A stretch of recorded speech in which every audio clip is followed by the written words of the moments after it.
지난 몇십 년간 제가 여러 국가를 많이 방문하면서 세계의 국가를 방문하면서 세계의 다른 문화를 겪으면서 사실상 이 자아라는 것이 무엇인가, 인간이라는 무엇인가를 생각하게 되었습니다. 제가 미국에서 태어났는데요. 제가 12살까지 미국에서 살았었습니다. 그래서 인간이라는 것은 제가 어렸을 때 이해하기에는 기본적으로 미국 같은 경우는 상당히 개인주의 문화가 팽배해 있습니다. 그래서 미국에서는 이 각 인간은 어떤 분리된 별개의 존재라는 시각이 강합니다. 그래서 사실상 각각의 어떠한 개인이 갖고 있는 공간을 존중해야 된다는 어떠한 문화가 있고요. 그리고 사실상 미국 같은 경우는 자유지상주의 국가 아닙니까? 그래서 사실상 자유지상주의가 미국의 대중적인 정치 철학이 되었습니다. 그래서 자유지상주의자들은 작은 정부가 훨씬 더 좋은 것이다라고 얘기합니다. 정부는 어떠한 법과 체계를 제공을 하지만 그 이상의 일을 해서는 안 된다라고 얘기합니다. 하지만 그래서 교육이나 어떠한 주택이나 이러한 부분에서의 기본적인 역할만 해야 된다라고 얘기하는 것이 바로 미국이라는 국가입니다. 제가 35세부터는 제가 캐나다에서 거주하기 시작했는데요. 캐나다 같은 경우에는 미국의 북쪽에 위치하고 있습니다.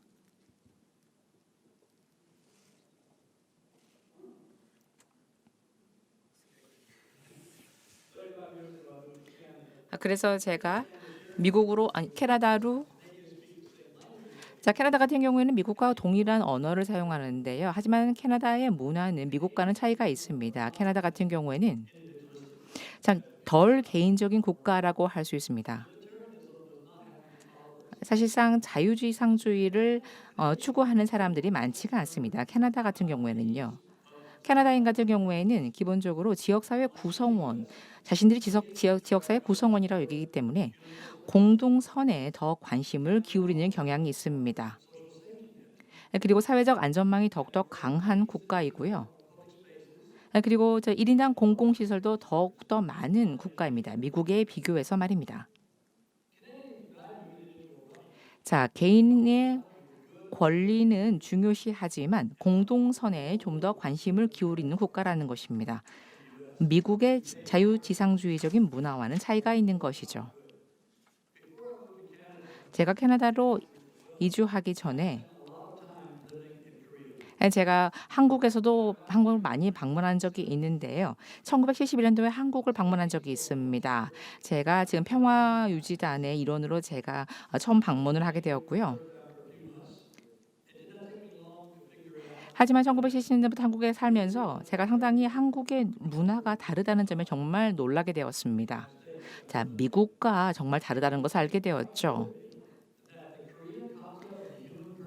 한국의 입장에서 한국의 사고방식에 따라서 기본적으로 인간이라는 것은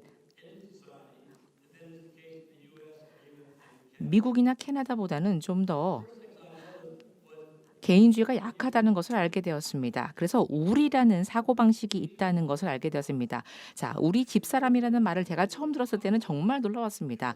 미국이나 캐나다 같은 경우에는 my wife라고 내 아내라고 얘기하지 우리의 아내, 우리 집사람이라고 얘기하지 않습니다. 한국 같은 경우는 또 우리나라라고 하죠. 저 같은 경우는 my country, 내 나라라고 합니다. 한국 같은 경우에는 기본적으로 가족애가 좀 더 중요하고 그렇기 때문에 이름을 얘기할 때 성을 먼저 얘기를 하죠. 미국 같은 경우에는 북미권 같은 경우에는 성 대신에 그 이름을 먼저 얘기를 합니다. 그리고 그래서 제가 사실 엄마를 얘기를 부를 때 같은 경우에는 제가 이름을 부르는 경우도 많습니다. 제 친척을 부를 경우에도 제가 누나를 얘기할 때도 이름을 부르는데요. 한국 같은 경우는 엄마나 누나나 삼촌이나 이러한 용어로 부릅니다. 그 사회의 구성원에서 어떠한 역할을 하는지가 더욱더 중요한 문화이기 때문에 그렇다고 생각을 합니다. 그렇기 때문에 사람을 부를 때 어떠한 직책을 더 부르는데요. 시장님이나 아니면 주지사님을 부르고요. 하지만 사실상 북미권에서는 사실상 이름을 부르는 문화도 많이 있습니다. 아주 중요한 직책이 아닌 경우에는 말입니다. 그래서 한국 같은 경우에는 사실상 이름을 부르는 경우는 거의 없죠. 주지사님, 시장님이라고 부르는 문화가 팽배합니다.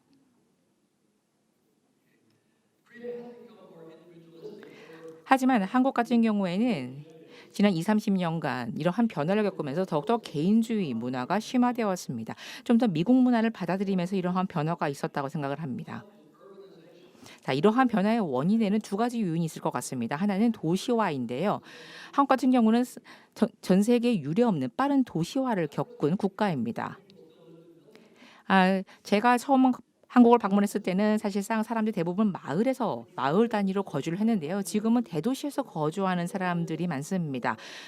사실상 마을 단위로 거주를 할 때는 소규모 마을에서는 여러분이 가족이 누구인지, 가족 구성원에서 어떻게 어떠한 일을 하고 사는지 서로가 모든 이웃에 대해서 속속들이 알지만 대도시에서는 그렇지가 않습니다. 그래서 1960년대에 사실상 이제는 대도시로 이동을 하면서 항상 익명주의 문화가 만들어지기 시작했습니다. 그래서 스스로의 어떠한 정체성에 대해서 생각하기 시작했고요. 사람들이 사실상 다른 타인의 시선을 생각하지 않고 사람들이 원하는 것을 할 수 있는 어떤 문화가 만들어지기 시작했던 것입니다. 그렇기 때문에 이제는 타인의 시선을 덜 신경 쓰면서 개인주의 문화가 조금 더 대두가 된 것입니다. 그리고 또 다른 요인, 개인주의가 팽배 좀 더 강력해진 원인은 경제 성장인데요. 사실상 경제 성장 덕분에 이제는 한국 같은 경우에는 과거에 비해서 좀 더 물질적으로 풍족해졌습니다. 그리고 재량 소득도 증가했기 때문에 많은 한국인들이 이제는 이웃과 뭔가 구분하기 위해서 좀 더 나은 집을 산다던가 좀 더 나은 자동차를 사고 나은 옷을 사고 좀 더 여유 있는 여가 활동을 하면서 스스로를 이제 구분하기 시작을 했습니다. 이렇게 해서 개성을 표출하는 것이 좀 더 쉬워졌고요. 이렇게 개성을 표출하면서 여러분들 스스로가 각각이 좀 더 별개 분리된 개인으로 생각하기 시작했다는 것입니다.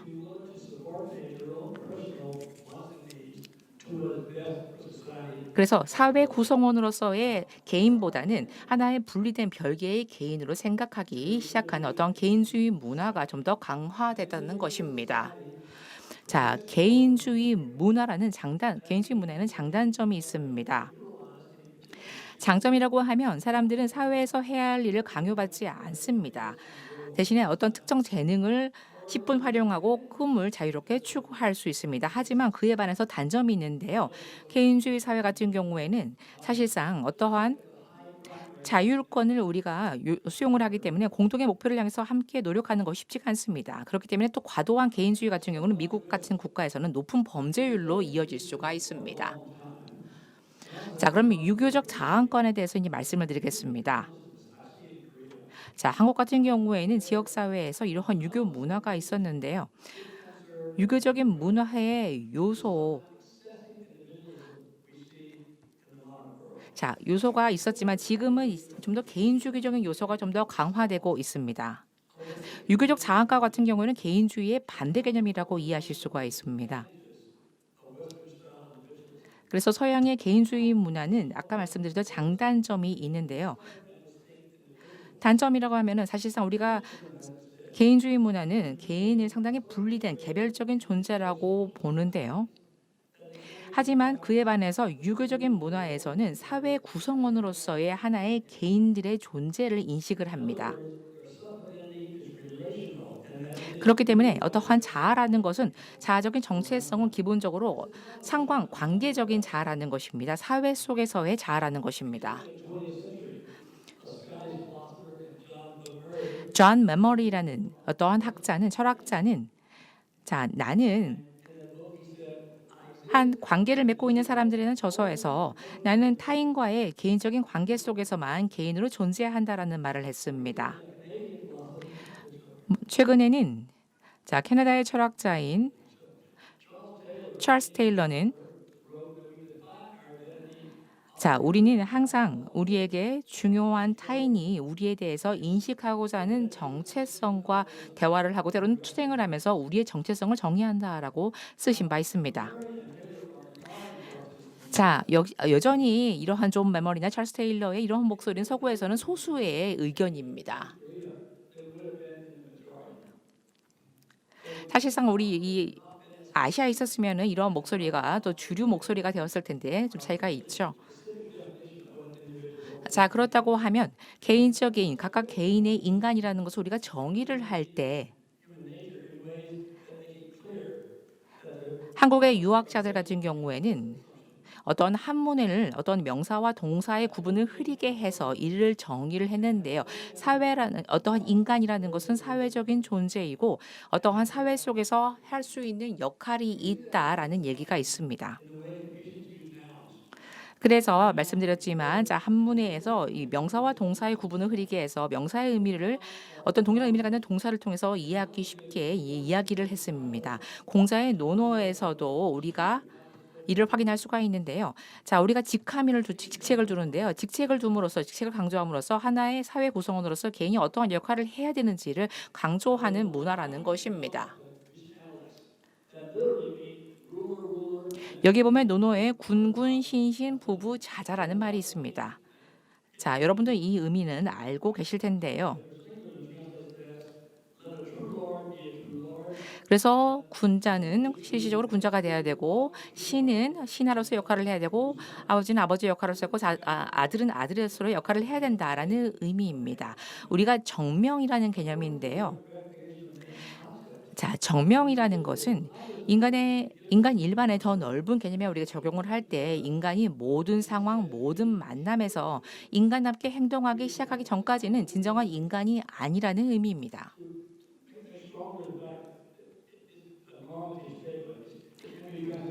상당히 규범적인 정의라고 할 수가 있는데요. 자, 아버지가 되려면 아버지로서 불리려면 실질적으로 진정한 아버지가 되기 위해서는 아버지의 역할을 해야 된다라는 것을 강조하는 것이 부부라고 할 수가 있습니다. 만약 아버지로서 역할을 하지 않는다고 하면 제대로 자식을 양육하지 않는다고 하면 진정한 아버지가 아니다라는 것이 강조가 된 것이죠. 그래서 이것이 바로 정명이라는 개념입니다. 다시 한번 말씀을 드리지만 정명이라는 개념에서는 인간이라는 것은 진정한 인간이 되기 위해서는 모든 상황, 모든 만남에서 인간답게 행동하기 시작해야 한다는 것을 강조하는 것입니다. 자, 우리가 인간이 되는 것 관련해서 인간은 인간으로서 태어나는 것이 아니라 인간으로 태어나서 인간이 되는 과정이다라고 우리가 얘기할 수가 있는데요. 캐나다의 철학자인 로저 에임스는 자, 우리가 유교의 사람 개념을 논할 때는 인간이 아니라 인간이 되는 것에 대해서 이야기해야 한다라고 쓰신 바 있습니다. 완전한 인간, 즉 진정한 사람이 된다는 것은 자, 사심 없이 이타적으로 적절하게 행동한다는 것을 의미합니다. 어떤 상황에 처하든 이타적으로 행동하고 윤리적으로 행동한다는 것입니다. 이것은 쉽지가 않습니다. 사실상 이러한 이타적인 인간으로 진정한 인간이 되기 위해서는 시간이 필요하고 노력이 필요합니다. 공자도 완전한 인간이 되는데 평생의 시간이 걸렸다고 할 수가 있습니다. 공자는 15살에 학문의 뜻을 두었고 30살에 사회에서 내 자리를 차지했고 40살에 의심에서 자유로워지고 50살에 천명을 이해하고 60살에 귀가 순해졌고 70살에 법도를 넘지 않고 마음의 하고자 하는 바를 따를 수 있었다라고 이야기하셨습니다. 70세가 되어서야 기본적으로 진정한 인간이 되었다라고 말씀하신 것입니다. 완전한 인간이 되기 위해서는 이러한 노력이 필요하다는 것을 알 수가 있습니다.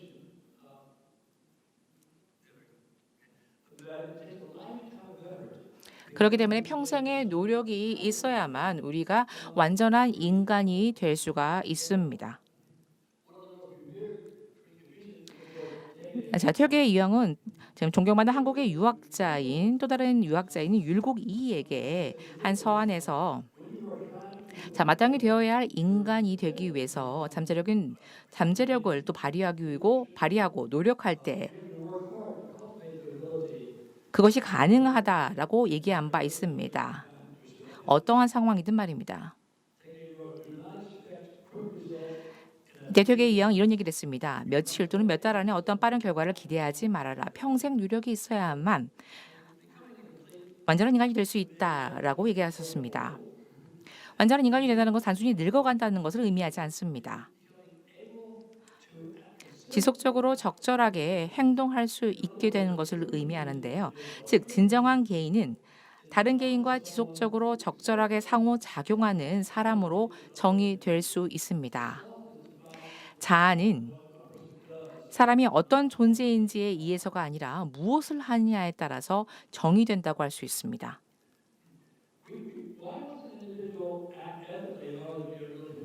그렇다면 우리가 왜 어떠한 윤리적으로 행동을 해야만 진정한 인간이 될 수가 있을까요? 도덕적 정체성으로서 인간의 정체성은 과연 무엇일까요? 자, 인간의 본성이라는 것은 기본적으로 윤리적으로 행동하는 것이라고 우리가 이해하실 수가 있습니다.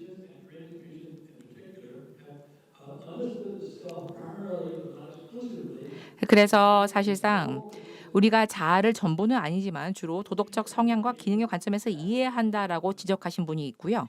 자, 성리학은 인간의 본성을 한문으로 다스릴 이자를 이용해서 규정을 했습니다. 이는 적절한 인간의 행동을 정의하고 지시하는 규범적 양식을 나타냅니다. 우리가 완전한 인간이 되기 위해서는 우리는 도덕적으로 행동해야 합니다.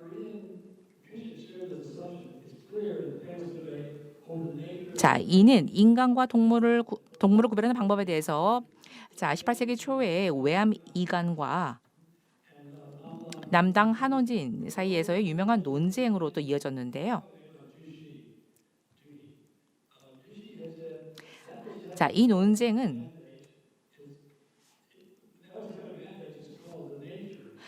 인간은 완전한 도덕적 본성을 가지고 있고 그 도덕적 본성을 행동으로 표현할 수 있기 때문에 동물이 아닌 인간이 된다는 성리학의 주장에 근거하고 있습니다. 자, 외암이관과 남당 한원지는 이러한 부분에서는 동의를 했습니다. 하지만 왜 동물이 사실상 인간의 행동 범위와 차이가 있는지에 대해서는 이견을 보였는데요. 이러한 이견이 있음에도 불구하고 동물의 본성과 인간의 본성에 대한 이견이 있음에도 불구하고 기본적으로 그 이라는 규범적 양식에 대해서는 동의를 하였습니다.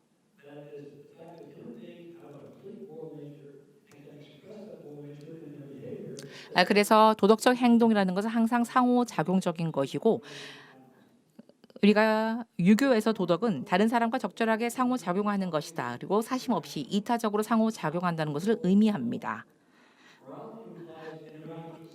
사실상 우리가 혼자가 아니라 고립된 상태가 아니라 누군가와 상호작용할 때만이 사람이 완전한 인간으로 간주될 수 있다는 또 의미이기도 한데요. 인간은 본래 분리되어 별개인 생각한 존재가 아니다라고 이제 강조를 하고 있습니다. 개인의 자아는 고립된 상태로 존재할 수는 없습니다. 진정한 인간으로 간주될 수도 없습니다. 인간은 사회적 존재, 즉 관계적 자아로 가장 잘 이해되고 타인과의 상호작용을 통해서 완전한 인간이 되는 것입니다. 이것은 사실 개인주의 성향이 강한 어떠한 서구 문화에서는 사실상 여전히 많은 이견이 있는 개념인데요. 하지만 개인주의에는 물론 장점이 있습니다. 장점이 있지만 말씀드린 대로 단점이 있습니다. 강력한 개인주의가 있을 때는 사실상 사람들이 어떠한 협력을 우리 공통의 목표를 위해서 협력을 이끌어내기가 상당히 어렵습니다.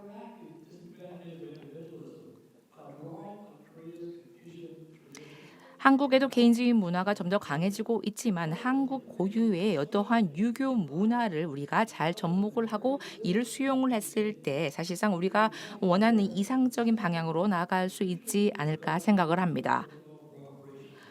상호작용하는 어떤 사회적 존재로서 관계적 자아를 키울 수 있지 않을까 생각을 합니다. 그래야만 사회에서의 통합, 우리의 인간의 어떠한 지역 사회에 필요한 사회적 통합이 가능할 것입니다. 그렇다면 현대 세계에서 유교가 기여할 수 있는 부분은 어떤 것일까? 어떠한 공헌을 할 수가 있을까요? 우리가 고립된 개인이 아니라 우리가 타인과 상호작용하고 의존하기 때문에 인간임을 상기시키는 것. 자, 이러한 상기시키는 일을 바로 유교가 할 수가 있습니다. 우리가 사실상 누군가의 자식이기 때문에 자녀이기 때문에 우리가 존재할 수가 있습니다. 누군가의 무엇이기 때문에 우리가 존재할 수 있고 사회 속의 존재로서 우리가 사회 속에서 누군가를 위해서 무엇을 하고 있기 때문에 우리가 인간이라는 것입니다. 소세기 동안 유교는 정치 공동체, 사회, 가족 구성원으로서의 관계에 의해서 우리가 정의되는 다양한 방식을 매우 구체적으로 이제 지적해 왔습니다. 자, 이러한 역할은 사실 우리가 어떻게 상호작용해야 하는지에 대해서 유교가 제공했던 구체적인 조언 중에 이제 일부의 조언은 더 이상 현대 사회에서는 실용적이지 않을 수가 있습니다. 하지만 우리는 사회적인 존재이고 타인과 적절하게 상호작용함으로써 우리는 여전히 유교의 핵심 아이디어가 유효하다는 점을 말씀드립니다.